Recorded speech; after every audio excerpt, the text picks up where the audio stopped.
Hi, I'm Dee Dee Myers. And I'm Todd Purdum, and we're here talking about the results of the West Virginia primary and the state of the presidential race. What do you think, Dee Dee? Almost heaven or far from heaven for Hillary Clinton? Well, I think for Hillary Clinton, almost heaven. But, really, what happens now? She's in this till June 3rd. She made that pretty clear last night. It doesn't seem possible that she can mathematically catch up with Obama. Obama's in a strange limbo, not really able to assume the mantle of the nominee. So where do we go from here? Yeah, it does put Obama in limbo. He can't quite run like the nominee, and yet he doesn't want to continue to run against Hillary Clinton and focus entirely on these primaries. He doesn't want to give John McCain a free ride. But he has to be careful. He doesn't want to appear arrogant, and at the same time, he doesn't want to miss an opportunity. So they're in a very difficult, tricky spot. Doesn't she have to be careful, too? If she goes on too long and says things that will just help make the case against him in the fall, that's not doing anybody any good. She seemed conspicuously not to do that last night. Well, she hasn't done it really all week. I think she's dialed back her attacks on Obama. Her rhetoric has been much more about how she would be a better president, a better leader, ready to be commander-in-chief, but less focus on his flaws or faults.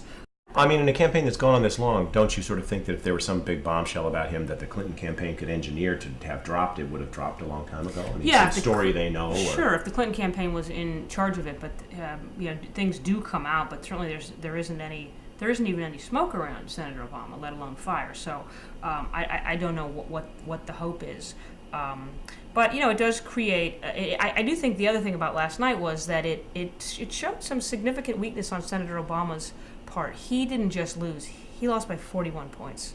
And Senator Clinton makes the point that no Democrat since Woodrow Wilson has lost West Virginia and won the general election. Right. On the other hand, I don't think either campaign, that Senator Obama was never really thinking of West Virginia as a probable victory state for him. Right, probably. And I think it just shows you how the electoral math gets reshuffled every decade or so, and both the Democrats and Republicans have to put together a slightly different coalition to get to that magic number of 270 electoral votes. What about John McCain?